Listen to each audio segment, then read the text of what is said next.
Kitab Mazmur, pasal yang pertama, ayat 1-2 menuliskan, "Berbahagialah orang yang tidak berjalan menurut nasihat orang fasik, yang tidak berdiri di jalan orang berdosa, dan yang tidak duduk dalam kumpulan pencemooh.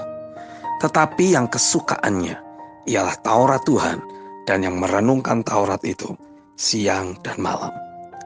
Ada sekelompok orang-orang Kristen yang meneliti firman untuk sekedar dijadikan sebagai bahan pembelajaran, pengetahuan, dan tidak sedikit untuk kepentingan perolehan gelar dalam pelayanan atau pekerjaan belaka. Tapi Tuhan menghendaki untuk setiap kita memiliki kesukaan akan firman-Nya. Tindakan yang didasarkan pada rasa lapar dan haus akan kebenaran. Matius pasal 5 ayat yang ke-6 menuliskan, "Berbahagialah orang yang lapar dan haus akan kebenaran, karena mereka akan dipuaskan." Jika kita memperhatikan kondisi saat ini, ada banyak orang Kristen yang membutuhkan pengkondisian hanya untuk membuat mereka menjadi lapar dan haus akan kebenaran.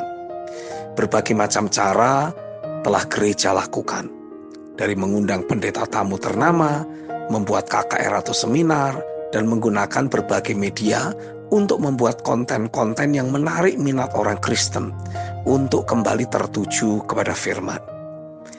Jadi, ada suatu kerja keras sedemikian rupa hanya untuk membuat orang mau mengkonsumsi firman.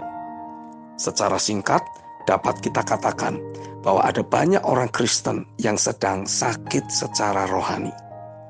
Dengan berat hati kita mesti mengakui, itulah kondisi dan realita yang ada.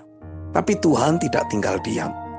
Ia sedang membangkitkan sekelompok orang seperti jemaat Berea.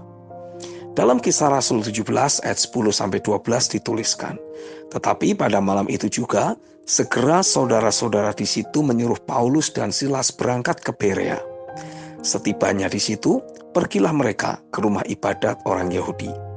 Orang-orang Yahudi di kota itu lebih baik hatinya daripada orang-orang Yahudi di Tesalonika, karena mereka menerima firman itu dengan segala kerelaan hati, dan setiap hari mereka menyelidiki kitab suci untuk mengetahui apakah semuanya itu benar demikian.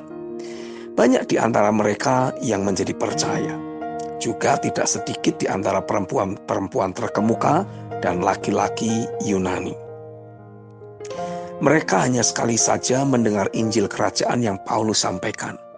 Tapi pada saat itu juga, orang-orang Berea langsung kecanduan dan mengalami ketergantungan terhadap firman. Mereka dengan aktif menggali firman tanpa harus diperintah, dikondisikan, ataupun seperti sekarang, diberi tayangan-tayangan yang menarik dengan editan yang super bagus. Sikap hati seperti itulah yang kita butuhkan hari-hari ini. Alkitab yang memang hanya tulisan tersebut mesti kita sukai secara sedemikian rupa. Roh Kudus akan menyingkapkan kepada kita prinsip-prinsip kebenaran yang mengubahkan kehidupan kita untuk menjadi seperti Kristus. Mereka tidak manja dan malas. Kita sungguh-sungguh membutuhkan firman. Selama ini ada banyak orang Kristen yang bertingkah seolah-olah firmanlah yang membutuhkan mereka. Jadi ingin sekali dilayani. Itulah mentalitas orang sakit. Ini harus berubah. Kita harus menjadi sehat.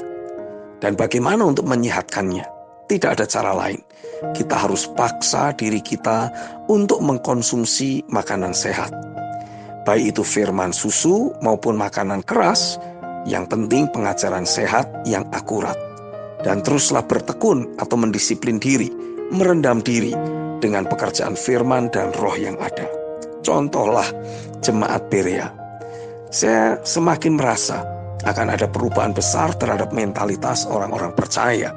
Wajah kekristenan di hari-hari yang terakhir ini akan berubah total. Sebab telah terlahir orang-orang percaya yang menggali firman dengan hati yang haus dan lapar akan kebenaran. Setiap benih yang tertabur dapat segera berakar, bertumbuh, dan berbuah dengan sangat lebat. Sehingga hidup mereka tidak akan tergoncangkan, bahkan menjadi tempat bernaung bagi banyak orang. Kitab Yesaya pasal yang keempat ayat 2-6 dalam terjemahan firman Allah yang hidup menulis, pada waktu itu, tunas yang ditumbuhkan Tuhan akan menjadi indah dan mulia. Tanahnya akan memberikan hasil yang paling subur dan buah-buah yang paling baik. Orang-orang yang namanya sudah tercatat untuk luput dari kebinasaan di Sion dan di Yerusalem akan menjadi umat Allah yang kudus. Putri Sion akan dicuci serta dibersihkan dari segala kekotoran moral mereka, dan Yerusalem dari noda darah oleh Roh yang mengadili dan membakar. Lalu Tuhan akan menyediakan naungan di atas seluruh Yerusalem, di atas setiap rumah dan alun-alunnya, berupa gumpalan asap dan gumpalan awan pada siang hari, dan berupa awan api pada malam hari yang menudungi tanah mulia itu untuk melindunginya terhadap panas matahari, hujan, serta badai. Amin.